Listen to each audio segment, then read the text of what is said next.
Hello and welcome to My Xbox and Me, episode 189. I am one of your hosts, MC Fixer, alongside Two Fresh Crash. How are you?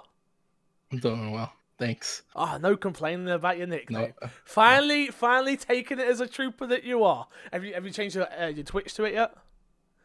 Actually, it's not available. It's too sad, man. Yes, take it. Don't worry, it's because I took it for you. You wasn't ready. Man. I took it for you too. I wasn't ready. You're right. Okay. That's so I'm going to change it so you can have it. It's all good. I could have someone else taking your name. That would be. That. Okay, you're a real homie, Fix. I gotta say, They call me the real MVP out here. How are you feeling, Crash? E3 is done. It's finally over. Yeah. How you wanted feeling? More. Really? More. We'll get into all the nitty gritty details. For those who are wondering, we were that episode this week. Yeah, but that was the My Xbox and Me E3 special episode. This is, the Bethesda stuff got announced, the Ubisoft stuff got announced, the Square stuff got announced, and I thought we would just break that stuff down, kind of thing, and talk about it much more of a normal show, relaxed, not live on Twitch and things of that nature. So yes, thank you for everyone that did check out any of mine or Crash's E3 content. Tons of feedback, people enjoyed it, so thank you, appreciate it. But yeah, we are back at it. For those who are watching on video, you may notice there's a desk broken down behind me. You may notice that my shelves have gone. I am moving. I know. Anyone who's listened to this show has been like, Fix has been about moving for about 10 years. Podcast has been going for about 3, but yes, I'm moving again, which is really strange, because I suppose if you was at the beginning of this podcast, episode 1, it started at... Where did it start? Was it here? No, episode 1 started at my mum's. Then we went into Haley's mum's and dad's. Then we went back to my mum's. And then we went to Haley's aunt's. And now we're going back to Haley's dad's.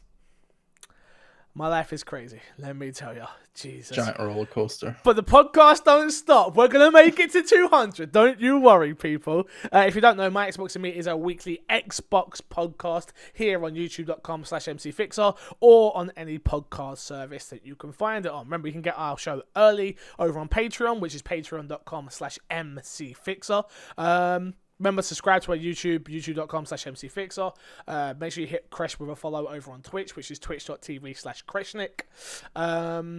And don't forget, if you are on iTunes or any podcast service that has a ratings board, please go and leave a review, leave a ratings.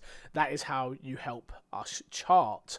So yeah, Patreon producer this month is Mike Lynch. Big shout out to Mike. Thank you so much for keeping the show on the air. And of course, if you are a Patreon supporter at $5 or more, you get your thank you. So let me keep it going, keep it moving. Which, number 1, it goes to your boy Mike Lynch. Number 2, you have got Chris Nelson, Tony Williams, Matt, Stuart Parker, Mike Howard, aka Snowbite Mike, Alexander Waite, or White, I don't know how to say it, I always say it wrong, Waite, Waite, I think it is. FNH Paul, Mr. MT Cooney, shout out Uncle Michael, Rahul, Reese, and Sarah and Kenneth. We got a load more, trust me, because we've got a lot of Patreon supporters. We've got Brian Parker, Paul Downs, Simon, Romman, Ian King, Fiona. See, Crash is on here, but it says decline, so do we give him a shout out? Crash. No. I don't deserve that. Yarmy, Greedy Ears, Cal, and last but not least, Patrick Holmes. Thank you very much all for the support. Appreciate it. We cannot do this show without you. So thank you. Crash, like I said at the top of the show, let's get into the topic of the show, which is, how do we feel about the Xbox conference now? I feel like it's so easy to get wrapped up in the E3 hype, the E3 love. You're on your Twitch chat, and you've just come out of it, and you get hyped up, and you're like, oh, we just saw this, and this, and this, and this, and how do you feel, Crash? And you're like, it's a 10, and you're like, okay, even I thought, well, that's a little bit crazy, but we'll let him talk. Now, coming out of it, bring yourself back. How are you feeling about the conference? I went from 10 to 9, and then I sat on it. I thought about it some more. I'm like, it's an 8. Okay. It's a solid 8. It's not like a bad 8, like it barely got there. It's a solid 8. So yeah, I was at an 8, and I've come down to probably about a 7. Okay. Yeah, right. a 7. Any reason in particular? Yeah, I mean, I've watched it again, which is obviously I have to watch it just to make sure that I don't miss things and stuff like that. Try and keep on top of everything. They did a really, really, really poor job of explaining what xCloud is. Which Okay. I've watched interviews with Phil Spencer since. He did an interview with Giant Bomb, and it made sense. He's like, he was actually caught off guard a little bit by Stadia coming out the day of before, and that whole news. So I'm like, okay, that makes sense. And he said during his interview that the whole idea of Stadia is to show people the technology. It's not to try and sell them something. It's to show that it works. He wanted that to be the important talking point more than the fact of it costs this much and it does this. It's the fact that people can go hands-on with it and it works, which I'm okay with, and it makes sense for the people that are at the show. But people like myself and you who are not at the show, what about us? We don't get to go hands-on with it, and we're just left with the information that we got, which is pretty much that we're getting remote play coming in October, and there'll be some sort of rollout for xCloud. So that on its own, for me, I thought the marketing was wrong, in my opinion.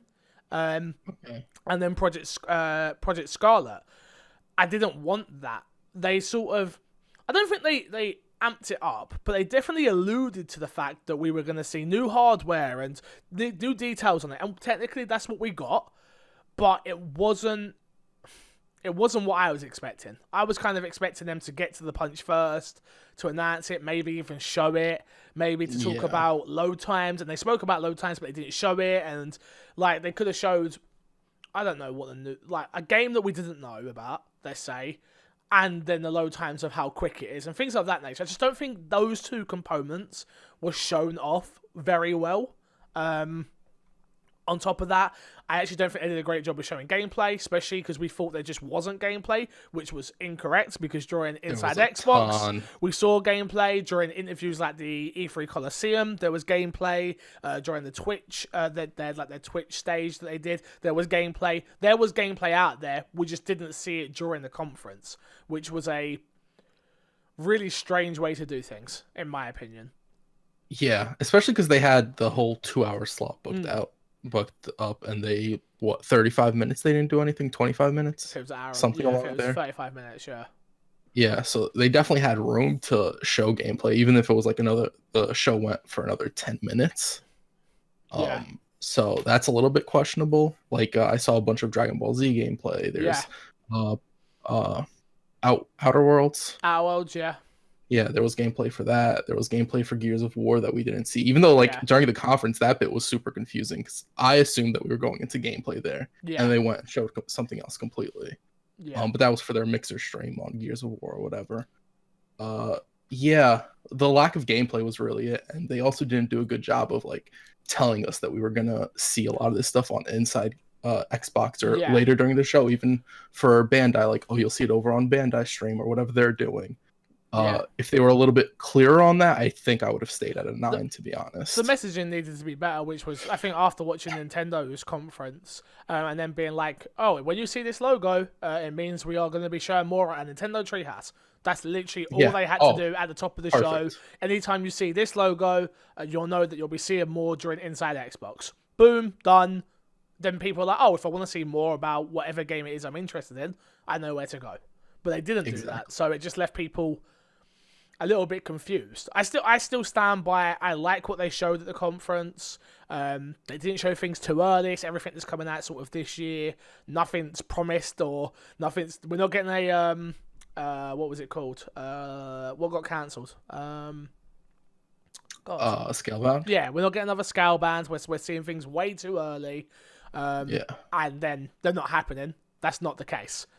So it's nice that's we've got what we've got, and it's all coming out this year or is next year, or we've got dates of things that we know should hit those dates, which is obviously super important. Yeah, I saw a lot of people like wanted more games with how many studios they have, but like if they showed games this early, chances are like it's not a game we see for another 2 years. Well, and by the time we see it next time, it might be a completely different thing because they'd be so early in that process. Exactly. It doesn't make sense. Like I think the big one for me is the Initiative. Obviously, that's what they're quoting as their quadruple A studio, which is like to go up against the likes of like Horizon Zero Dawn and Uncharted and things of that nature. I'm glad we didn't see anything from them, or even their prototypes. And like, I don't think there's a game even ready there yet. Yeah. Like, I'm I sure agree. after watching the God of War documentary, I have a way more new appreciation for how games are made and how much time it takes and how prototyping works and things of that nature. That I'm now like, take your time. I don't actually want to see it until it's ready. Like, that's how you do it. I don't even want a year. I know we've said this before, but if you're an Xbox gamer, you now know that Xbox have 15 studios. 15. Yeah. Like, this isn't like the old Xbox or when we started this generation, when I started this podcast, where you couldn't name any of their studios. You're like, I think they've got Rare, and I think they've got this, and that one's a second party, and this one's a third party. And no, Xbox have 15 studios now, and we know that a lot of them already have things in development, and we know that, like, even silly things like Psychonauts 2 now. Right. That's an Xbox owned game. Xbox own that. We know what Double Fine are working on. We know what Ninja Theory are working on, and they've got more projects they've already said. We know that the Forza team Turn 10 are working on a new Forza. We know that Playground are working on something. We think it's Fable, but who knows? Yeah. Like, just, we got to take our time. I think some people got a little bit carried away with, there was no wow moment. There was no wow moment. It's like, we're in the end. We're at the end of a life cycle. Yeah. I also want to point out the wow moment was at the end and it got leaked. I think the wow moment was Elden Ring. Okay. And that got leaked about like a week before E3, before the show even happened. I understand why you think that was the thing, but even still, that trailer did nothing for me. I know FromSoft, I know George R.R. Martin, don't get me wrong, I understand, but the trailer they showed for it, even if that hadn't got leaked, I don't think I would have cared. Right, but I think a majority of the people would have cared, especially coming off the heels of the finale of Game of Thrones recently, and that not being what people wanted from. That's a whole, That's a whole different not podcast. This podcast, yeah. So I do think that would have been a wow moment for a lot of people. But that being leaked was like, oh, we didn't even see gameplay for it at that point. Yeah. So. Yeah, it's fair enough. But yeah, so I come away a little bit less hyped, but still thought it was a good conference. I said it on the live stream at the time. If Xbox were to have cancelled their E3 conference, everyone would have hated Xbox, because whoever cancelled first would have been fine. So it's like, oh, we decided not to. But if Xbox would have been the ones to cancel after Sony said it, which I don't think that ever came through their head, especially not after watching the interviews with Phil. Phil was like, we just bought the Nokia Stadium, which is across the road. We're going to be here every year. There's no reason for us not to be. We have studios. We have things to show. It's not going to be for everyone all of the time, but we did just spend all this money for you to not show things. Right. Like, it just doesn't make sense. It's also important to like note Phil Spencer's like whole thing with gaming. Like the way he's been steering Xbox has been very much a universal gaming experience. Mm-hmm. It's not Xbox centric, which I'm sure some people don't like that, but I think it's a better direction for Xbox to head into overall. I think it just that's just how he feels, and I think that's the best thing in it. Is if I feel a certain type of way and I'm the leader, I'm gonna take us in that direction. Either you're on board or get off. Like, it doesn't matter. Yeah. Like, for me, they've done a great job this year. I think they've done a great job with their marketing. The games they did show, some of them are interesting. I do like the look of some of them, which you already heard me speak about last week's episode or last Monday's episode, Monday or Sunday, can't remember. Yeah, time's weird. Who knows? Yeah. It feels like I've done loads of these shows now because I've been doing loads of short shows. Yeah. It feels like I'm just like, oh, okay, weird. But yeah, that's how I'm feeling now after the conference. So yeah. Let's get into what's been in our box. Crash, what you been playing this week? I know not a lot probably because E3 watching things, but yeah, I've been 2 games. One, The Messenger, which came out last year. I thought it came out this year. Absolutely wrong. Very fun side scroller game. Kind of like, it reminds me of Celeste, not in the sense that the gameplay is like Celeste, but it's like one of those indie games that have brilliant level design that I just didn't play when it came out, and I kind of regret not playing when it came out. It's been a lot of fun. I'm about halfway through the game, so I have another half to go. And then the second game, which I started yesterday and played a little bit today in the morning, was Metro Exodus. Oh, okay. What did you think? Yeah. I think the gameplay's brilliant. I love the weapon modding system. I think that's really well done. I have two main issues with the game, which is probably why I won't finish it. One, I can't bring myself to care about the story. Because you don't understand the story. I don't even think it's that. Like, okay. I think the story's just like, I just don't think it's interesting. Interesting. Okay. Like, I don't think me caring about any of those characters necessarily makes me care about that story. Because the story isn't super tied to the characters, from what I can tell. From what I played, I thought it was. And I thought that's why it wasn't grabbing me. Like, obviously, there's 2 games previous to this. And I'm guessing that would help build the world, build its characters, all of that. So to come into this third game, I was just like, oh, they all know each other. And I don't understand why they know each other. And then I got to how far in are you, roughly? Do you know? I think halfway through like the first open world map you get to. So the train. You're on the train, just got off the train, any of that? Got off the train. Okay. Halfway through. You save the people stuck in the cult, in the tower. Yeah. So I'm a little bit after that. Yeah. Okay, so I got even further than that. I got up to next. I think I got the train moving again, if I'm not mistaken. Okay.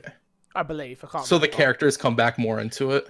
I mean, I think what they're going for, like I said, the gameplay, I agree with you. Amazing. I loved the gameplay. I loved what I played at the preview event. But the story, I feel like I understand what this game is, which is come here, rescue this person, go there, go out, do what you got to do, come back, get more story, go back. Maybe it isn't that, but from what I experienced, it's like, oh, I don't care what's going on in this world. Like nothing has forced me to care about it, which is a shame. And again, I do think that's because I hadn't played the previous 2 games. Possibly, very possibly. I guess the story could like maybe you care more what's going on in the world and why everything's happening if you played the previous games.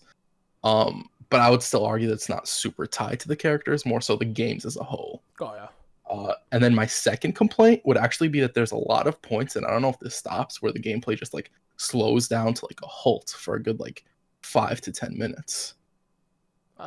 Quite a few times where you get into conversation with people and they're like moving about really slowly and climbing down ladders slowly and all this stuff. 5 to 10 minutes is probably a little bit long. You're still super early on as well, so it's a lot. Which could be the issue. Yeah, which could be the issue. So, but like the issue that ties into like the story, not what making me want to go further on into it past this. Yeah. So, maybe I like power through it and maybe I start enjoying it once like that slowdown stops happening. But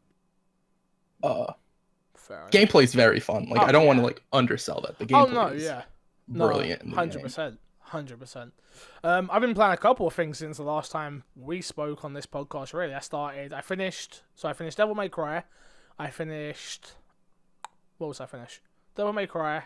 Something else. Can't think of what the other one was. Almost beat Sekiro. No, I was about to say, but I've not talked about Sekiro on the podcast actually at all. So I've been playing Sekiro. Shadows Die twice. And oh my god, that game is fantastic. It is one of the best games I've played this year by far. Gave me a whole new appreciation for what a quote unquote Dark Souls game is, or Souls game is, I should say. And I'm shocked at how much I liked it, and the level of. Man, this is really, really hard, but it all makes goddamn sense. Every single part of that game makes sense. Yeah. And I mean, I started playing the game by mistake on Japanese. So did you really? Yeah, I was playing it with and I was like, oh man, this game sucks. Like, I guarantee that, like, why is this in Japanese? Why is there no English dub? And someone was like, you know this has English dub, right? And I'm like, no, what are you talking about? It's like, it's just defaults to Japanese. You just didn't look. And I'm like, what? I'm pretty sure when you're loading and it asks you what you want to play with. But you know what it's like when you stream and you just like click, get on with it. You just want to get to the game. Yeah, you just want to get on with it because you don't want that downtime when you're streaming. But yeah, I've never experienced a game where I've been stuck at a boss for 5 hours and been like, but I know what I'm doing wrong. And I know how to do it. I just need to put that into action. And there is nothing more rewarding than that happening and then you beating that boss and being like, oh my god, I did it. Oh my god, I did it. Nah, to preferences, I cheesed literally every boss that I could. If there was a boss that you could cheese, I cheesed it. And there are a few. So it makes the game a lot easier and I think it makes it funner for someone like myself. If you go online and go, how to beat and then there's a video that pops up on YouTube and says, this is how you beat this character. Doesn't mean you're going to beat it first time. Doesn't mean it's going to be easy. But it shows you how to do it. I'm not going to say... every single boss that I tried, though, I tried to figure out by myself first of all. And then after about half an hour to an hour, I decided, no, I'm getting to that point where I'd usually quit this game. So let me just go online, figure it out. Once you figure it out, it still can take you another hour to actually put that into place, but at least you know what you're doing. Right, you're not walking around. Yeah, you're not exactly. You're not like, oh, I don't know what I'm doing, and you're getting angry at yourself. And it's like, no, it's not like that. So I was really, really shocked by how good the game was itself. Like, don't get me wrong, I don't think the story is necessarily brilliant, or like I think it's the gameplay is what you're in that for. And yeah, there's so much. The one thing I've got a couple of gripes with the game, which is probably just because I'm dumb and don't like reading in games. It's not my thing. So when I play a video game, I kind of want it to be a video game. As much as I want it to be as realistic as possible, I do want it to sort of be like, this is your health, this is your stamina, this is how, and this game is very much, you pick up a load of items and then you have to go through and read and really figure out what it is. I know for you, you're like, it says it right there, Fix, just fucking read the thing. Yeah. And for me, I'm reading it, I'm like, but some of these words, I don't even understand what they are, because it's in this world and that's how they want to tell it, and that's fine. It's how they word it. It's how, for the most part, they word all the Souls games. I was going to say, and that's what's turned me away from most of the Souls games, because I'm like, I don't even understand what the items are. Like, why, as much as it's called a sugar, whatever, sugar, like, why can't it just be, this gives you more power? Like, or, like, in brackets, or a green writing, so you know that's health, or brackets, red writing, like strength, so you know, or whatever. Like, just simple, little, gamified things for dumb people, which is what I'm going to say. I am a dumb person. I don't play games to, and again, don't get me wrong, partly my own fault and my own disability, so can't really take it away from the game, but... Right. There's little things that I even had to go online to be like, what the hell does a sugar do? It's like, oh, a sugar does this, this, and this. It's like, well, why can't the game just fucking say that? Like, I don't want to have to figure out my items. I already got to figure out how to take care of this bloody big bear or this big whatever with 10 different heads. Nah, I don't need to focus on how the hell do I heal.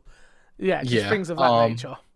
I remember when the accessibility discussion came up for this game in particular, and a lot of people were talking about the difficulty. I think stuff like item descriptions would have been a better point to talk on, because the game doesn't do a good job of describing a lot of that and explaining a few of the game mechanics. Like, you can go out of your way to find ways to like learn the mechanics. Like, there's in the starting area, if you go a little bit up to the right, there's the tutorial guy, and he'll teach you quite a few of the mechanics. The game never like leads you to him, and never tells you to go to him, but he's there. The thing for me is, and I'm not going to go deep on that conversation point, but yeah, I don't think this game is too hard. This game is exactly where it wants to be. Yeah. Like, I won't finish this game, unfortunately. I had a little bet going on with Tony that I'd beat it before the 18th, and if I don't, I'd do a 12-hour stream, and I'm like, a 12-hour stream is nothing. I'm fine with that, but he was gonna pay me £30 to pay for the game for me, pretty much. And I just decided that I've got to a boss where it did have a cheese and it no longer has a cheese, so I have to take it out and I have to try and kill it, and it's got 3 health bars, and I am frustrated at the fact that I will never beat this game because of this one boss. And maybe not just this one boss and the boss beyond it. I know I've got 2 bosses left, this one and one more. And in a way I am a bit like, for fuck's sake, really? You had to, why did you patch it out that there was a way? Because to me, that is the easy mode. You don't have an easy mode, so allow people to find these cheeses and find the easiest way to beat these bosses. And I don't think that takes away from people. Like, if you chose to beat this boss without doing that, congratulations to you. And I'm sure you got way more out of the game than I did. But for someone like me, I needed to be able to jump on that tree, to jump on that guy's head and take down 2 of its health bars, and then struggle for the next 3 hours on its 1 health bar. But instead now I was sitting there, I think I've died about 4 hours, and I'm like, do you know what? I'm not even getting 1 health bar down.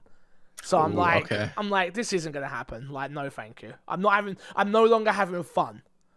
Right. And that's a shame, but I understand you want the game to be really hard, and it definitely is really hard. So, yeah. But, yeah, apart from that, I think that's it. I think that's it for new games that I've been playing. So, yeah, let's get into the news, Crash. First piece of news is Xbox gamer tags now support new worldwide alphabet and duplication gamer tags. Xbox is revamping its gamertag functionality to allow Xbox gamers to truly be able to express themselves in a way that matches their identity, and gamers can now choose any gamertag, even if it's taken. As detailed on the Xbox Wire, starting today and throughout the next year, the Xbox gamertag will be getting a new feature and option across PC and mobile devices and Xbox One consoles. Microsoft is unveiling a new display option for gamertags, as well as support for 10, I guess that's Windows 10 new worldwide alphabets. Sorry, support for 10 new worldwide alphabets, which is like a language barrier and things of that nature. This change will support over 200 commonly spoken languages and will allow users to create such gamer tags. And then there was an example. It was like English words with numbers mixed in, with Japanese letters mixed in. It was like you can sort of do whatever you want now. Right. There's a little bit more to go on here, but this is just a new thing. Would you make of it, Crash? Are you looking to change your gamer tag, and are you happy you'll be able to duplicate it in a way? No. I have Crush, so I'm completely fine with my gamer tag. But this is a nice feature. I know Battle.net works this way, where it's like you have your tag and that's all that shows up for the most part. But if you want to add somebody, you have to add the hashtag. So I don't know how it works on Xbox exactly. Yeah. I'm assuming if you're in a game, only the gamer tag shows up without the hashtag. I hope so. Really sure. Yeah. I'm not entirely sure either. I mean, someone has got Fixer, and I'd love to just be Fixer, but to be honest with you, I don't want to be Fixer #1296 have that. And it's not that big of a deal, but it is just a bit like, I just want you to be able to put in Fixer for other people. I get that display-wise is probably better. It's like, or twitch.tv/Fixer, which a lot of people do, TTTV, which is the new thing. But yeah, no, not for me. Unless I can just get, I want to be the original Fixer, if I'm honest with you. So, question: if they add hashtags to every name, no matter what, then I'll change. Do you switch to Fixer? Okay. Yeah, if every person gets, if you become Crash01, hashtag Crash01 or whatever it is, and I become hashtag XOBFixer01. Then I'll change to Fixer and be O2 if that's what the case is. But no, if I have to be O2, I don't really want to be it. Got it. As long as you can avoid the numbers, you'll avoid the numbers. If that's an option, definitely, yeah. Next up, Microsoft's aiming for a first-party Xbox game about every 3 months.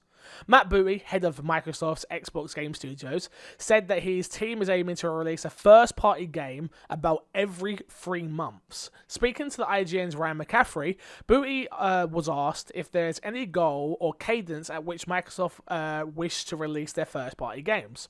Booty responded that Game Pass is the main driver for a release schedule, as Microsoft wants to ensure there is a steady stream of games coming into the subscription service for both PC and console.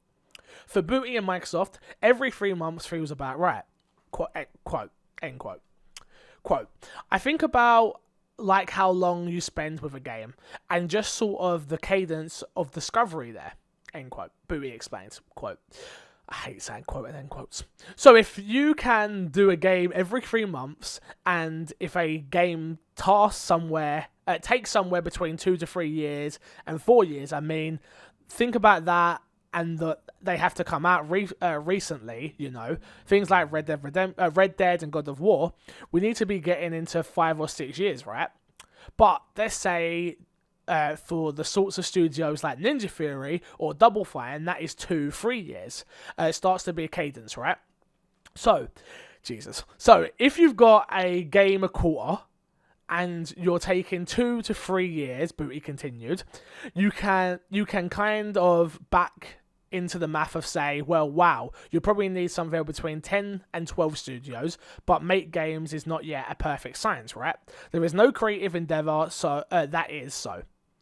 There's going to be things that take longer. There's going to be things that we start and say, hey, great idea, but this isn't, you know, the Jello doesn't want to set right, except, blah, blah, blah, blah. He goes on to say about games quality sort of thing.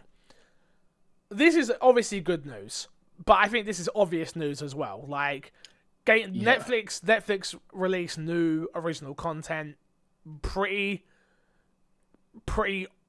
on a schedule, not like it's not like set out a schedule, but I think Xbox have got to do the same thing, which is we have 15 studios. Those 15 studios need to be putting out games, which makes sense why we're getting games like Ninja Theory's new game, which is Edge Blood. No. I can't remember what Bleeding it's called. Edge. Bleeding Edge. There we go. Bleeding Edge. I was wrong way around. Bleeding Edge, which is like that seems like just a multiplayer 4-on-4 melee game. That is perfect to go out. Maybe it lives, maybe it dies. But for Microsoft, I think it's the same with Netflix, which is we just need content. Yeah. I mean, yeah. You know how much stuff Netflix puts out that like you'll see like a few months after it came out, like when that even like get on Netflix? It's discovered. It's just discovered. You're like, oh, how long's that been here? How long has that been here? And what I think will end up happening is I think Microsoft maybe won't be buying more studios, lots of more studios, but what might happen is like Netflix, where it's like Lucifer's just gone off the air, but the team still wants to do Lucifer. I'm not saying this is what happened, but in my head. Or let's use Brooklyn Nine-Nine, for instance, where it's like, I know Netflix not doing this, but Brooklyn Nine-Nine goes off the air, and then someone's like, hey, we'll pay you to carry on doing that. We think that's actually a cool idea and would fit perfect on our platform. I can see Xbox totally doing that and it launching exclusively in Game Pass. Because 9 times out of 10 with game development, they're already not halfway through, but they've already done a lot of the prototyping. The idea's already there. And if the idea is good, but maybe not good for somebody else, and they don't think they're going to make enough money from microtransactions or from loot boxes or whatever, and Microsoft like, we just need new content, this seems perfect. I can totally see them being like, bring this over. We'll pay for it to get finished if they're just needing the end of their life cycle type thing or something of that nature. I don't know. Right. I think they already do a great job with getting a lot of third parties in and indie devs in as well that are like help bolster that library. But it is going to come down ultimately to the first party stuff.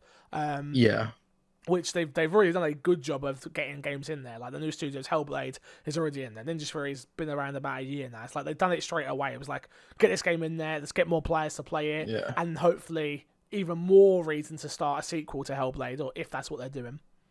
Yeah. It's like Netflix when you want to test the waters for a new game. Like, should we do a sequel to this? Should we do that? Do we continue this? It's a really good idea to put on Game Pass. And especially with Microsoft, with everything going on Game Pass, they're constantly getting more feedback than they would if something just didn't get played. Like, imagine if Sunset Overdrive came out when there was Game Pass. That'd be a completely different conversation. We might have got a number two. We might have actually got a number two, which is crazy. Yeah. And you also have to think how much first-party studios get people to get Game Pass, because I remember when Sea of Thieves dropped. Oh, that's when it blew up. I would have thought. Yeah, that's when it started. Granted, a lot of people played Sea of Thieves, actually bought it, but it was the first time that conversation happened. Like, just get Game Pass for a month, you can try Sea of Thieves, and then a lot of people don't leave that ecosystem once they start going into it. Yeah, but I think it's because once you have it, you're like, oh, this is actually quite good, and they keep putting things in every month, and I always find that when they announce it, and we talk about it here on the show, I always go, oh, there's one game that I'm like, oh, that's worth it. That's worth it. The other four may not be, like the golf game we don't care about, and this one we don't care about, but Portal's in there, or this one, but Metro's in there. Like, I think they just announced Batman, Arkham Knight, Metro, and there was one more, right? Or two more. There was two more. I can't remember what they are, me either. But you're like, oh, Metro, that come out this year. People, it clearly didn't sell well, but it's like, well, just give people a reason to play it. There's the one game, you have Game Pass now, you've tried it, there you go. And it keeps you in that ecosystem. You're like, well, I wonder what's coming next month. It's like games with gold. Like, you keep paying for gold as much as it is because you play online, but it is as much that as it is games keep you there. You want to know what's coming. What game are you going to get to own this month? Yeah, some people are like, I haven't played online in like about 2-3 months. Maybe I should cancel it. All those games are coming out, and then I lose access to all the games I have with games with gold already. Exactly. So. Exactly. But yeah, good thing them coming sooner. Obviously, again, I think it's very important. I watched another interview thing with Matt Booty and a bunch of first parties with someone from Ninja Theory, someone from Obsidian, and then Tim Schafer from Double Fine, and they were talking about how they're not pressured into getting things out. They're left on their own to their own devices. I want to work on a whole video about it. How like Xbox seems to have shifted the mind share. Because I remember I've been covering Xbox now for 4 or 5 years. And I remember going to EGX and people like, yeah, we don't mess with Xbox. Like they're not helpful, and they don't want to this, they don't want that. And now it seems like this total opposite, where like Matt Booty's there and Phil Spencer's there, and the right people are there to just steady the ship and be like, hey, we're a business, but go and make your creative endeavors. Like, this is what you need to do. So it's an interesting one. Next up, Microsoft announced X019, which is coming to London. Announced during E3's 2019 episode of Inside Xbox, Microsoft revealed that X019 is coming to London. Xbox head Phil Spencer revealed the news, detailing that London show will take place in November 2019. This van event can be viewed online and includes a live episode of Inside Xbox. You hype? Dude, I'm so happy, obviously.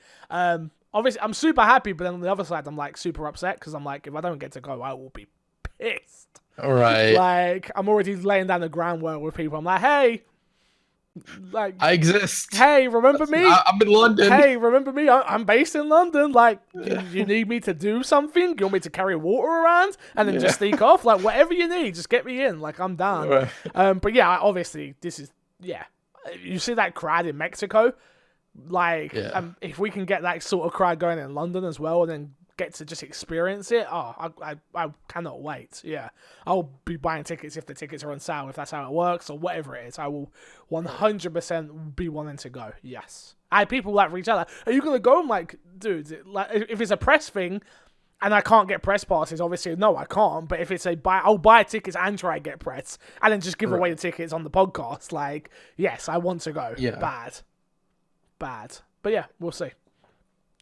Next up, backwards compatibility is ending on the Xbox One as it shifts focus to Project Scarlett.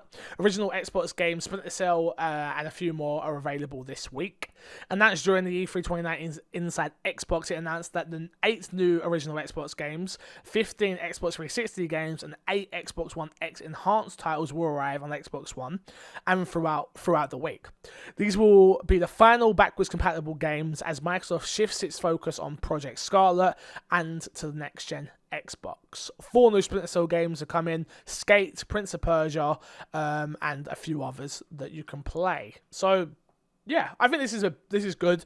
I'm glad that we're done with this generation. I feel like we're just sort of waiting now, right? We're waiting for holiday now because we know the new console's coming holiday. Then we're just like, okay, that's a good idea. Shift it. Let people know that they're shifting it so people are not sitting around waiting for, where's the backwards compatible games? Like, what the hell's going on? Hello? Mum, it's my sister. I'm on the podcast. Leave me alone. But yeah. I apologize. You're all good. But yeah, I'm glad that they're being transparent. It's glad they didn't just let people fade away and then nobody knows, right? Yeah, it's always a good thing. I just want to shout out Microsoft when they announced Splinter Cell was going to get backwards compatible, and they said, we heard you guys all, and we're bringing Splinter Cell. No, it's not the Splinter Cell we wanted. We wanted a new Splinter Cell, okay? God damn it, Microsoft. God damn it. Next up, go on. You got anything else? But yeah, the messaging. No, just the messaging. It's really good to have clear messaging, which Microsoft's been super on point, and I kind of want to shout them out for that real quick. They've been super, super on point with when things are going and when things are leaving right now, so that's good. Next up, Gears of War isn't getting a Battle Royale, at least not anytime soon. In an interview with IGN, the Correlation Studios head, Rod Ferguson, said they currently have no plans for a Gears of War Battle Royale treatment. The key word here is currently. Ferguson said his team is rather open to considering anything, but at the moment they're too busy developing Gears of War 5, Gears of War Tactics, Gears Pop, and managing other projects to seriously consider developing a Battle Royale game. There's a whole statement here where he goes on about how he loves MMOs and MOBAs and things of that nature, but Gears of War currently just isn't a Battle Royale, isn't in their head, which personally I'm thankful for. I don't think Gears of War suits a Battle Royale at all. Yeah. Like one big thing for Battle Royales is that they need a sense of verticality in some degree, and Gears of War doesn't work with verticality. Judgment tested verticality. Judgment's big thing was like, it's the first time Gears of War is going to be like truly vertical, like you can jump off ledges and stuff like that, and it just didn't work. Yeah. Gears of War 3 had a vertical map, Overpass. I think it was Overpass. Something like that, yeah. The one with the turrets up top. Like, that map was horrible. Nobody really liked that map. Verticality just doesn't work in Gears of War, and I don't think Battle Royale fits Gears of War. No, nor do I. So. Leave Fortnite to do it, leave PUBG to do it, leave any other game, Call of Duty. Gears of War is a cover-based shooter. Leave it as that. Yeah. And you can produce other games like Tactics and Pop, sure, but from a main Gears of War Battle Royale to me needs to be a mode if it's going to be anything, not a whole game. And just keep doing what you're doing. Don't need it. Yeah. We just don't need it, in my opinion. Feel free to email in if you disagree, though. My Xbox and me podcast@gmail.com. Next up, we got Xbox Project Scarlett to support 4 generations of games. So this is just the stuff we heard at E3, but with a little bit more detail that they said during the Inside Xbox.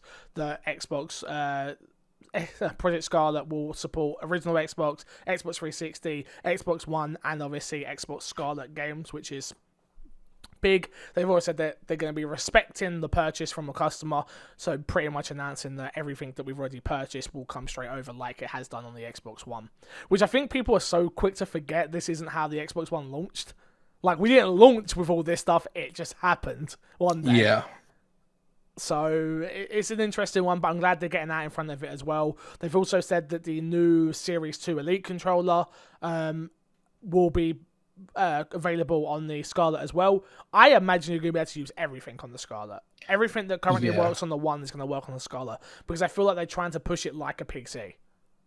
Yeah, which is actually like really big, because one of like Microsoft's biggest, like, my personal complaints is like Microsoft was always super stingy when it came to accessories. They charged you for everything and anything. wireless dongle, the DVD, the Blu-ray DVD player, webcam. Like, I can keep them. I've bought a load of stuff. What's this? I think this is a Xbox USB thing, so you can connect a controller. Like, I've bought a lot of stuff. Yeah. Crazy. So, like, I just want to shout out the fact that the Series 2 Elite controller has a chargeable battery already in the controller, and apparently it's a pretty good chargeable battery as well. It's wireless charging. Yeah. I don't really know what that means, but shout out to that, I guess. Shout out to that. I don't know what it means, but shout out to that. Sounds cool. Do you think here's one? Do you think the next controller for Scarlett will have a rechargeable battery, which will then force people to want to, when you obviously buy more controllers, you're going to want that? Yeah, I think, so then even if you want a new controller for your Xbox, you're not going to go buy an Xbox One X one because it's batteries. You're going to want a rechargeable one. You'll get the Scarlett one, and the Scarlett one will probably be like a little bit more expensive, of course, or something along those lines. So I think Fair enough. E3 2020 has been announced, Crash, which is good. It's not dead. Yeah. It's not dead, which is good. E3 2020 dates have been announced. Today is officially the last day of E3, which was yesterday. And the news has come out that E3 2020 is happening June 9th to June 11th, 2020. Will you be there, Crash? Probably not. No. Save up. You can go. Man. Maybe. We'll see. Jeez. It's expensive. I mean, and it's on the West Coast. West Coast, best coast, as Snowbike Mike says. Look, is that I true? love Snowbike Mike. He's a man full of hype. He's got all the energy in the world. But that's not true. Okay. I mean, if it's not in the East, I don't care about it. East Coast, East Coast. East Coast, Beast Coast. Oh, Beast Coast. Okay, I'll allow it. Some bits we didn't talk about on last week's show, obviously, or the E3 special, because it hadn't happened, but we've got things like Watch Dogs Legions will be out the March 6th, 2020. We did do a pre-show, post-show, so people probably heard our opinions, but just on the I don't know, just slight things, what was your opinions of it going into it when you saw it? Super surprised for what I saw and how much I actually liked it, because I remember when this got leaked and reading you control multiple characters, whatever. I was like, it's gonna either be like really gimmicky or it's just not really gonna be that. Mm-hmm. And then you see it and it's like, it's not very, it doesn't seem super gimmicky. And we haven't played the game, so we don't really know what it's like, but I liked everything I saw. I mean, I think the Granny Army. Yeah, the Granny Army, let's go. Yeah, I think for me it's the case of it's the first game this generation that I can think of, and maybe because it's fresh in my head, but that is actually doing something different and is actually something that's next gen. Like, have we got, besides like graphical fidelity and speed on this new console from 360 to One, what is new? What game has done something so remarkably different that we've not seen before? I don't think there's anything that's that different. Like, I'm not saying graphics wise and obviously processing speed and stuff like that, but I'm talking from a gameplay perspective. Yeah. There's not many. There's probably stuff out there and I'm not thinking of, but there's not much that I'm like, oh, that's actually different and unique and not been done before. I can't think of another game that has. Even if you want to go battle royales new, it's like, yeah, but we understand the concept of dropping and shooting people. Like, the jumping out of the plane is the new part. But we could have done that before. It just wouldn't have looked good. I don't. That's a good question. I think the difficulty with that is like a lot of stuff that would be on like the developer side. Yeah. Like load times, and so us as a consumer wouldn't see that. No, exactly. But this is the first one that us as a consumer like completely gets, sees, and understands. Okay. For me, it's like I agree with that. This is the first in my head that I can think of currently. It's the first next gen game or this current gen game that's actually doing something super remarkably different. That you're just like, oh, that's not what I was expecting. I was not expecting that I can control any NPC. Yeah. I can any recruit NPC them. at all. Yep. And they all have voice they actors. They're talking and they have any part of the story you can play as any character. Yeah. It's a lot. And if you notice, like the character faces don't look super impressive. No, I don't think I said that straight away. I don't think it was graphically amazing. I was like, oh, this isn't graphically good. And you're like, oh, then you see it. You're like, that's why, because I'm fine with that. Yeah. 100%. Me too.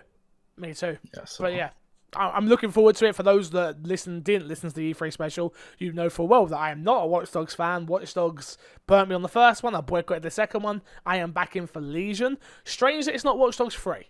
I don't know why they've dropped the number, but cool, I guess. Numbers are scary. I'd prefer if every game dropped numbers. I don't like numbers. Interesting. Numbers are scary. I never did good in math, okay? Yeah, but I'm in. I can't wait to play it. It looks really cool, so yeah. Next up, we saw a trailer for a game called Gods and Monsters. It's an action game with a beautiful cartoony aesthetic, like Breath of the Wild, in which you fight mystical creatures. It's a storybook adventure about a forgotten hero on a quest to save Greek gods, which is dropping February 25th, 2020. This was obviously a Ubisoft game. This is the same team that did Assassin's Creed Odyssey. Yeah. For that reason alone, I will give it a try. But I didn't like what I saw. Not that I thought it was bad. It's just I don't care about Breath of the Wild's art style. That, to me, it never did anything for me the first time. If that's what they're going for, I've been watching a few articles and reading a few things like it's more than that. It's not just that. So I'm like, okay, that's good, but I need to see that. They didn't show me that, so. They showed no gameplay, which was like, we've talked about it. Like, that's the only thing that worries me. Because this game does come out, like, relatively soon. Yeah. It comes out in February. So seeing nothing at all, I'd assume it gets delayed. I'm assuming they put that like as a placeholder. Yeah. But they're like, maybe we can reach that. But I don't think they hit that. Yeah. I'm excited for this. I think the Odyssey team did great with Assassin's Creed. Yeah. I like mythology. I like the Breath of the Wild art style. I'm all for this. I just hope it's good. Which we will see relatively soon if it comes out on time. Yeah. Next up, new Rainbow Six game. Rainbow Six Quarantine is the new game in the Rainbow Six series. It's a three-person tactical player versus enemy co-op game coming in early 2020. It looks like a scary, horror type game. The quote we got here, or the blog bio sort of thing, which is Rainbow Six Quarantine will be a free-player tactical co-op experience in which your squad faces off against an unknown deadly parasite. Developed by Ubisoft Montreal, Rainbow Six Quarantine will be a radical redesign co-op experience, says its lead gameplay designer Jade Adam Gardner, built on the foundations of Rainbow Six Siege. I'm in. We've spoken about it. I love Rainbow Six. It's one of the best shooters I've played this gen. I'm I liked the time mode they put in, that's all I think this is. It's going to be Left 4 Dead E in its with a class-based character. Pick your Rainbow Six Siege 6 Siege character, because you've got your Dark. Yes, I think it will be exact same characters. Okay. They'll add some new ones, don't get me wrong, but why not just reuse those wealth of characters? Or even just like rename them, even if you don't want to do it, but it's the same exact ability for the most part. Very similar. Like, Doc is Doc. Like, you're going to need the Doc, you're going to need the Lion, you're going to need, like, you've got the characters there. Just reuse them. I get it. If people are like, well, that's so lazy. Yes, it is. But what they actually built in this game was actually quite fun. Like, you could barricade the doors, couldn't you? And there was things in there. We didn't spend that much time in it because it's timed, and I'm not a fan of time things. Yeah. So to get a whole game is really cool. Yeah, it explains why they didn't bring it back as well. Yeah. Because that thing was super popular when it came out. I remember everybody talking about it, like, oh, quarantine's fun. A bunch of streamers came back to play it. It had a lot of spotlight on it, and they never brought it back. They didn't really mention it, and now it all makes sense. Yeah, which I'm guessing they've learned a lot. They're going to probably have skins, which they already have in the game. I feel like it's a lot of stuff they already have in Rainbow Six that's going to come into this, just with a couple. I expect probably about 5 or 6 maps.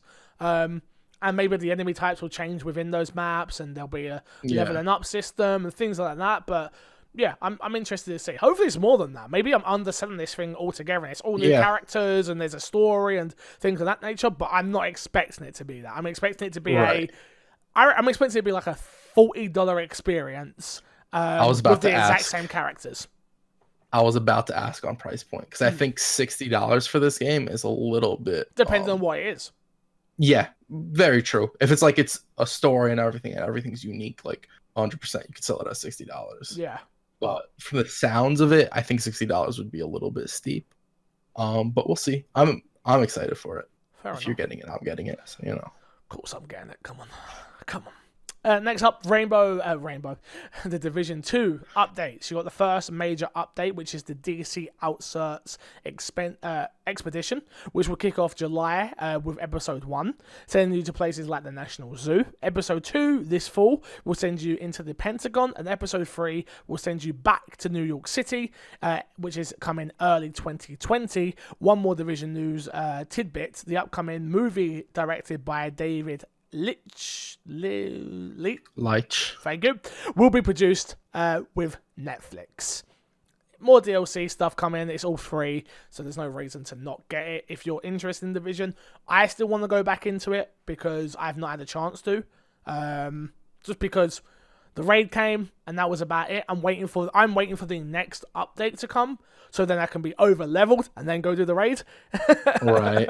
Because I think that's the only way my team will be able to do it, because I don't have a bunch of people that actually grind out the way you need to in these type of games to get through things, which I'm fine with. They've already announced a new raid coming as well.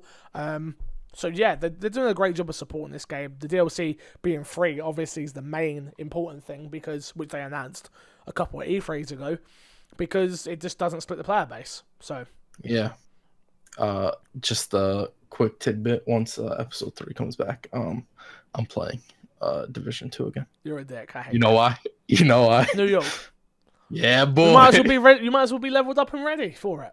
Come back. Nah, they'll have I'll get you to 30. We can I'm gonna start playing Division for Destiny for you. You come start playing Division with me. We need games to play. There's nothing coming. There's nothing. You're gonna buy the Destiny 2 expansion pack that's out right now on the annual pass. I gotta buy both? Yeah. How much is that? It'll be like $40 for both. Yeah, it's a lot of money. 20 just for Forsaken if you want to like dip your toe in. You're gonna play all this stuff with me, right?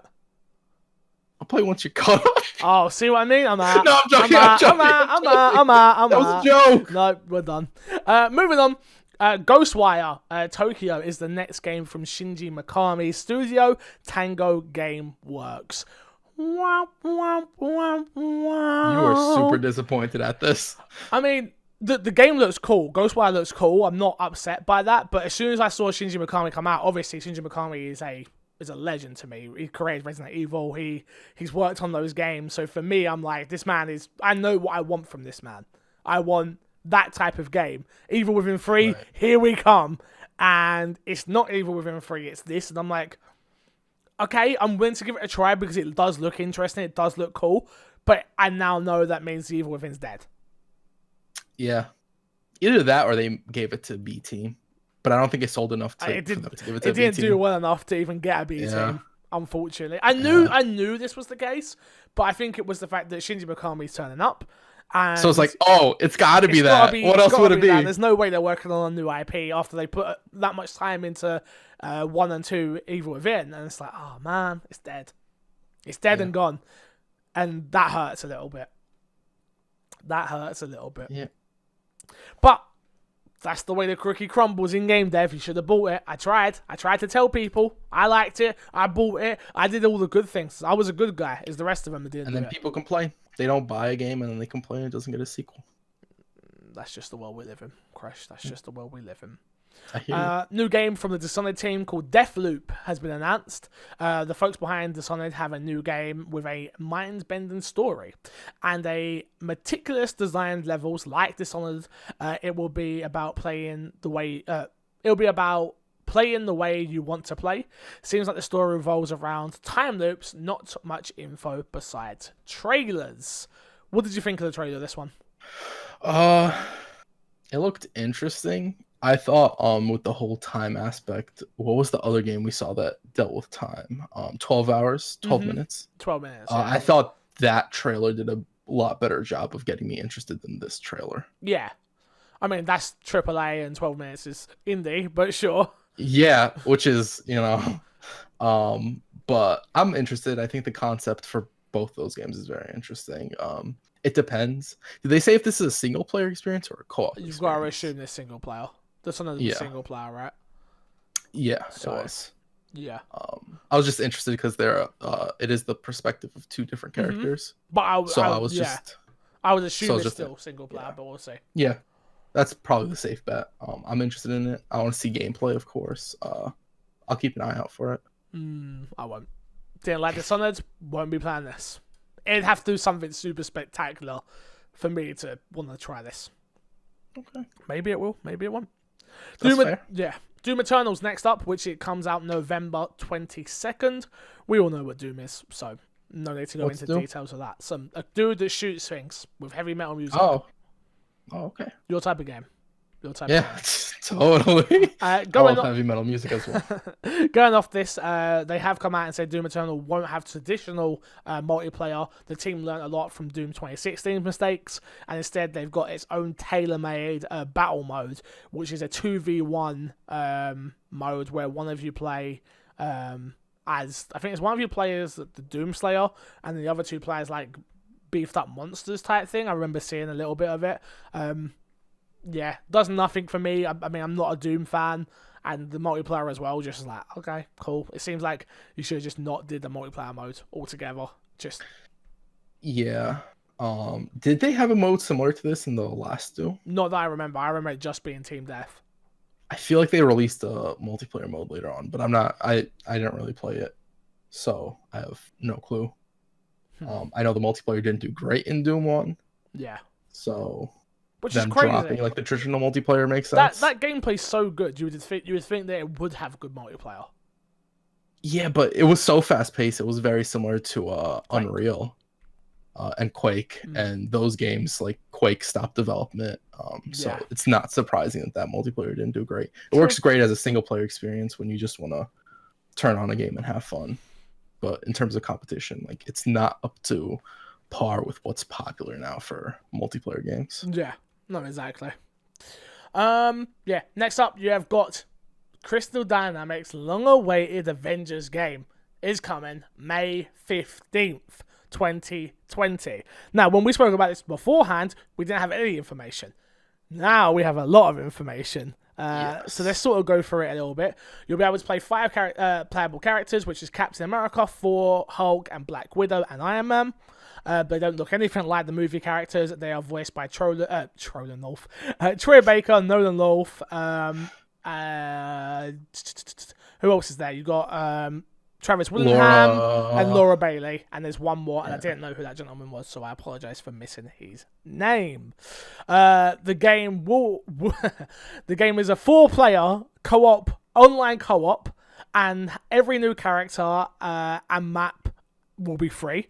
There's no random loot boxes or pay-to-win scenarios, and it's coming to Xbox One and amongst other things. Then we get another story that comes out, which is obvious.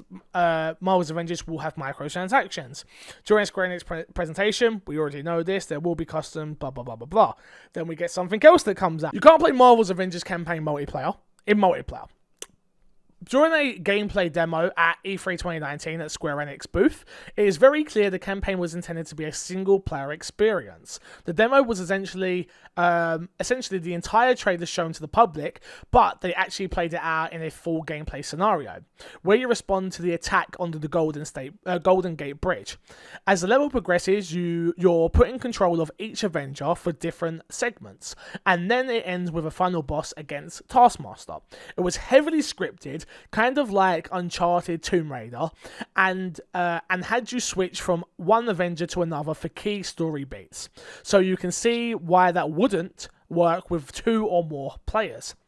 Crystal Dynamics lead combat designer Vincent Napoli, and lead creative director Sean Escaig, thank you, explained that as you progress through the campaign, extra side missions will open up. And that's where you're presented with multiplayer options, and you can choose what Avenger you want. If you want to do all of the missions as 4 and level him up, you can do that. And then you can go back to the main story. Noted that you can play the whole campaign and all of the side missions single player if you wanted, and you could do all of it offline, but if you want to play the multiplayer missions, you need to be online. Missions will spin out of the main story and will have little story of their own. And the developers said their stories will weave together, so it makes sense why you'd be going off on these non-campaign missions in the first place. What do you think of the campaign being solo, and are you okay with doing side missions only with your friends? Crash, how do you feel about all this information and the way the information's been presented? Why make a co-op multiplayer game? Just make it a single player game. Like this is like just echoing Fallout 76 to me, where it doesn't know what it wants to be. Okay. Not in the sense that it'll have as many bugs or anything like that, game design wise, but just that it doesn't know what it wants to be. Because here they're saying, oh, it's all single player and all this stuff, but when they talked about it on stage and everything, it's this co-op thing that we're going to keep expanding and releasing new characters, and you're going to customize and level up your characters and play with friends and whatever. And it seems like it's 2 very different messages, and I don't know if that's just sort of who they're talking to and what type of questions that person's asking. Yeah. It's this article was from IGN, so thank you IGN for doing such a great job. But yeah, this whole thing has been a right debacle. I enjoyed what I saw when I saw the game from a snap glance, and you watch it again, you're like, okay, the facial animation's not great, especially on Black Widow. It's very plain and boring and just nothingness there for a character that is so strong and powerful and really matters. That being said, I was like, okay, 4-player co-op, this is exactly what I want, even if it isn't that good in its graphical fidelity and stuff of that nature. And then you hear this and you're like, okay, you realise we just had Spider-Man, right? Which is probably the best Spider-Man game we've ever played. And this is the problem. This is what happens when you try to make 5 playable characters instead of sticking to 1 playable character. And I guarantee you, and everything I've heard so far, is none of it feels or looks great. Like, it feels like canned animations. The Hulk's doing his smash, smash, smash, and people are just sort of bouncing off him. It doesn't feel like you're hitting people. I've heard Thor's hammer. Doesn't feel like you're getting... It doesn't feel like God of War. And it's like, those are what you need to hit. Where... I don't understand how Marvel games have got this so wrong. It's do solos games, then bring all those solo games together and make an Avengers game. Not do one solo game and then bring the Avengers together. Like, they could have easily have Spider-Man, then do us an Iron Man game. You have people go nuts for an Iron Man game right now. Just Iron Man. Yeah. After everything that's after... happened, everything that's happened in the MCU, and then give him his own. He's not Robert Downey Jr. He's different. Yeah. It's its own character, right? Yeah. Because even the Robert Downey Jr. character isn't like 100%. No. The comic book character. No, definitely not. Like, but that's the thing about comics. Also, you have so many different universes and whatnot, and so many different writers treat the characters differently. That's what it would be in this video game. It would be its own character. Yeah. And I think I would be fine with the gameplay being like not of quality of a single player game if it was a fully co-op game. Yeah. But it's like it has a single player campaign and all the side stuff are co-op. Which means it's all bullshit. Yeah. It's like a worse Monster Hunter if we're really like thinking about it. Because Monster Hunter forced you to do like the main hunts, to do the main hunts with your teammates, but now it's like you can do the main story, but you can never do that with friends. You always have to do the side stuff. Yeah. And the side stuff will probably be like half as interesting as the main stuff. To be fair, we haven't seen anything. So it's all hyperbole. It's all prejudgment from just a couple of words that we're seeing on the page, if we're being honest with you. But I'm kind of left a little bit flat on this one, if I'm honest with you, where I'm like, man, I really wanted this to be good, and I've not even seen the game properly, and I know it doesn't sound good, which sucks. Which there's time before it releases, and 100%. there's also the chance for a delay. It is a Square Enix game at the end of the day still. So they're not against delaying games, but maybe, who knows how that is from the Disney side, where like you put a release date, maybe Disney's like, you have to have a release date now. I know we've known about it for a long time, so me saying this might sound stupid, but it sounds rushed. It sounds like it was like, obviously Disney have gone to them, or they've been approached and been like, we want to make an Avengers game, and like, okay, cool, you want to make an Avengers game? What's it going to be? It's going to be a co-op game. Cool. And I'm sure Disney were like, yeah, that's exactly what we want. More people buying our products. And then they get this and like, it's not co-op, but it is co-op, but you're leveling up, and it's like, it just don't sound right. It doesn't sound right. It needed to be one or the other. Yeah. I wonder if Disney had any say in the fact that the single player had to be a single player game. I don't think it's just that I don't know, and I don't know if Disney has input like that in the games. With Spider-Man, you'd assume they didn't put too much input, just like what you could put in the game, so maybe they did the same with this. Who really knows?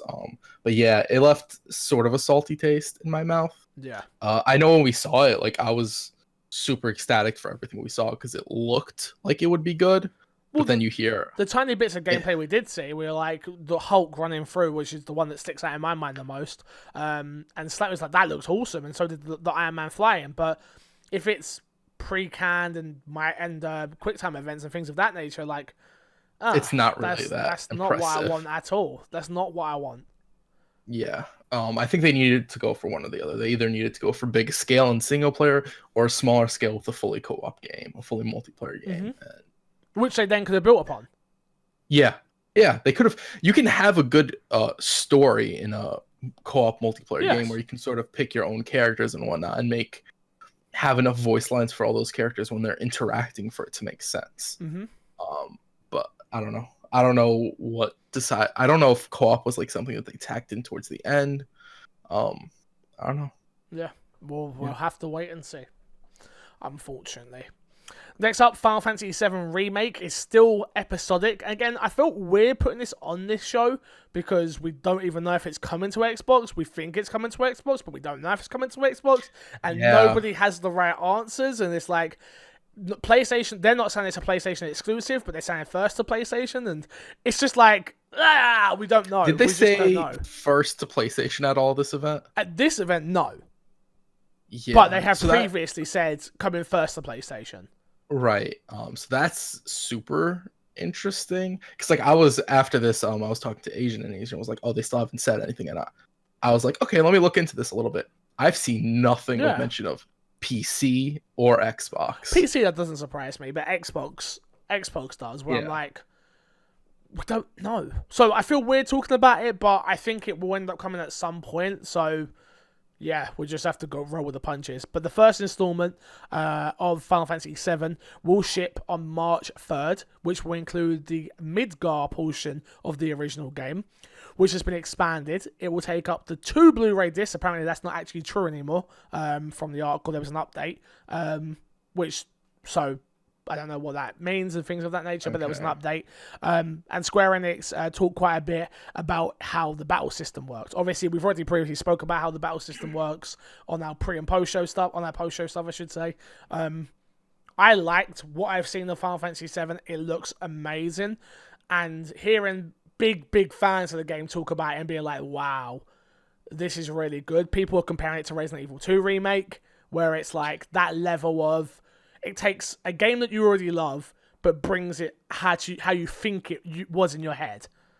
Yeah, it's like amazing. Really, it's a game made by the creators with the knowledge of like what the fans loved about the game, and sort of taking that into account. So when they do certain things, when they bring in certain voice lines and certain events and certain small stuff that might have not really been there, but it's how you perceived it when you played it back then, and seeing that act out is really nice. Yeah, well, I mean, you're a huge Final Fantasy fan, right? Yeah. Final Fantasy. Yeah, I love Final Fantasy VII. I love the character design, and one thing with like Cloud in particular that I want to talk about is sort of like Cloud after Final Fantasy VII, going into like Advent Children, which was the movie they made, and all the stuff after that was sort of, they made Cloud a very emo character, which Cloud isn't really emo. He's more of an asshole in the beginning of Final Fantasy VII, and it seems like they're going more back to that, and him and Bear are quipping back and forth, and it's nice. It's like, it's how I remember Final Fantasy VII, which is very cool. Fair enough. More Final Fantasy news is Final Fantasy VIII is getting remastered. That is definitely coming to Xbox, we know. So that will be out this year, apparently. That's all they've said about it, so cool. I mean, it's My prediction was right, is all I want to say. Look, you suck your predictions. We all knew. Yeah, I'm just saying. We all knew. We didn't get anything that I cared about, so suck your prediction. True. Okay. All right. You can be salty if you want. I will. I will be. Okay. Next up, and the last one of real big news here, I suppose, which is Outriders, the new shooter from People Can Fly. It's coming summer 2020. It's a 1-to-3 cooperative shooter from the makers of Gears of War Judgment. Square Enix calls it a journey across a dark and desperate sci-fi world in search of a source of a mysterious signal. It talked more about the game this winter coming to Xbox One, which is obviously where we care about. Did this do anything for you? Because I know you said you like Judgment, right? I like Bulletstorm. Oh, not Judgment? My bad. Yeah. You know I didn't like Judgment. I don't know what you're talking about. And I hate you for saying that. You did like Judgment, right? Oh, man. I gotta go. I'm sorry. Rest of the show, I can do it. Don't worry, we're good. Are you excited for this at all? I don't know what the game is. Yeah. Like, other than it being a first-person dystopian shooter. Or shooter. They say it's first-person? No. So it's just a shooter, and it's dystopian and sci-fi. It's like, I don't know what this game is. I don't know whether to be excited. I like Bulletstorm. I really dislike Judgment. So, like, I'm 1-1 with the studio. So. Yeah. Not good. Not a good start there. Not a good start there. But, yeah, it doesn't interest me because I didn't like either of the 2 games they've made. Maybe they bring it back. And it's something that I do care about, but we'll find out.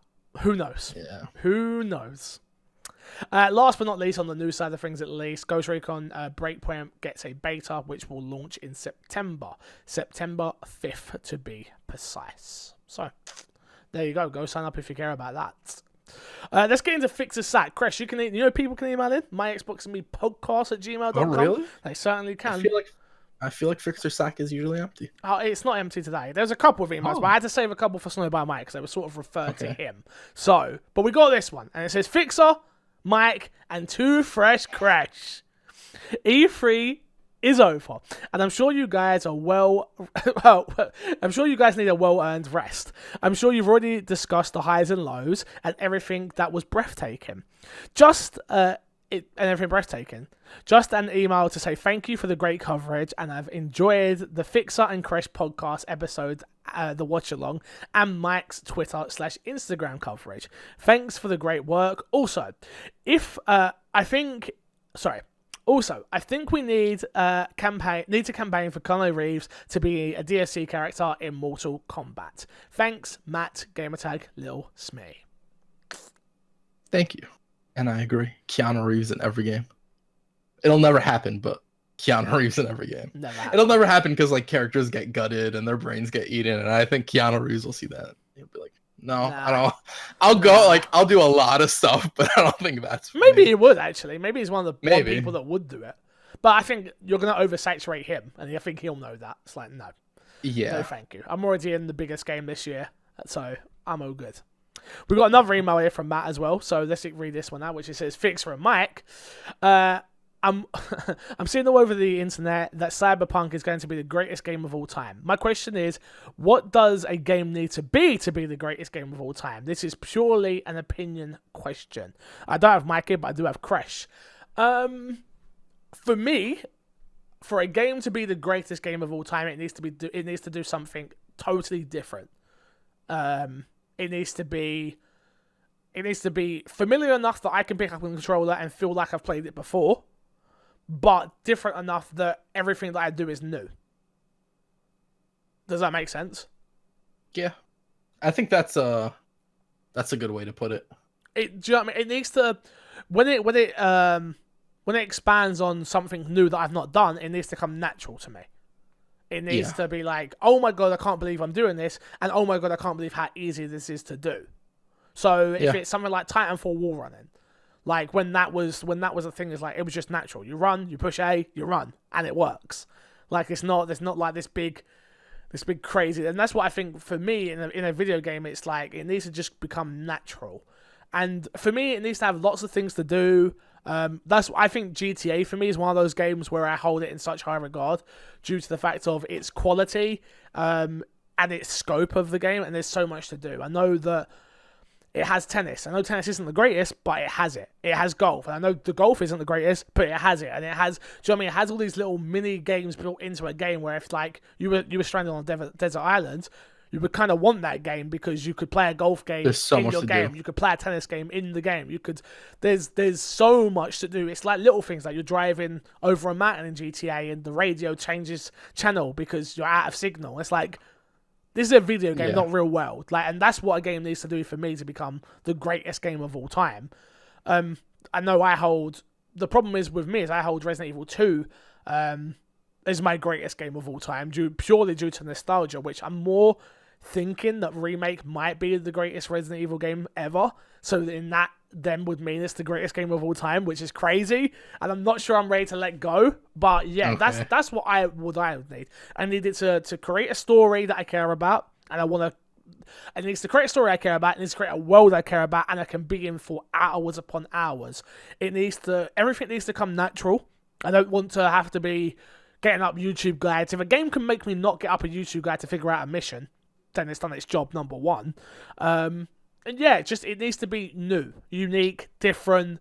Everything that Cyberpunk is, apparently. Everything that I'm hearing from people is like, this is going to change the game. Which the last game we heard about it changing the game, what was it? Red Dead Redemption, right?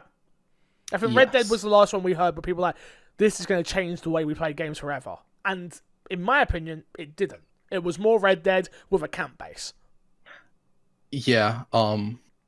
For me, there's like three things.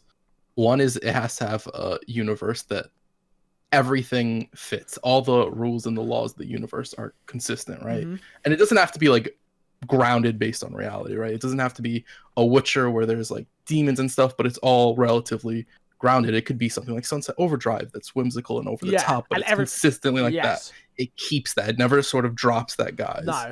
No. Two, it has to have a good story that brings you in and compels you to keep going and interested in the world, sometimes beyond just the story that's being told, right? Resident Evil for you, like, it does do that, right? Yeah. It's more than just the games. Yes. It is how the characters interact, how that affects the real world. Umbrella to me is a real company. When I think of it, it's a real company. They could totally be taking over the world and bringing zombies out. That's how I think of them. Yeah. And three, which is important, is the gameplay. And the gameplay needs to be fun, it needs to be innovative, and it needs to draw you in. And I think for me, that's where Red Dead Redemption doesn't fit that category. I think it nails the other two. Yeah. I just don't think the gameplay pulls me in enough to like really keep me invested. There's a lot of stuff to do in the game. It's just I don't want to do a lot of the stuff. Yeah. Or it takes too long to travel and all this stuff. So yeah, I think those are the three things that would probably be it for me. Fair enough. Thank you very much for the question. One question on this. Do you think a multiplayer game has different rules to be considered the greatest? Do you think a multiplayer game can be considered the greatest? Multiplayer only? Yeah. No, not for me. It would never be the greatest game of all time. Okay. Because when there's no one to play the game, then the game's dead. Okay. Yeah. No, that's 100% fair. I was just curious. Yeah, just like, because it's impossible for it to be the greatest if there's no one there. So if I consider it the greatest game of all time, and then the servers get switched off, how can it be the greatest? Because I can't even play the game anymore. I just want to say that Modern Warfare 2 is peer-to-peer, and that game will never die. That's where we'll end in this show. Let's plug, and get ourselves out of it. Chris, what you got to plug this week?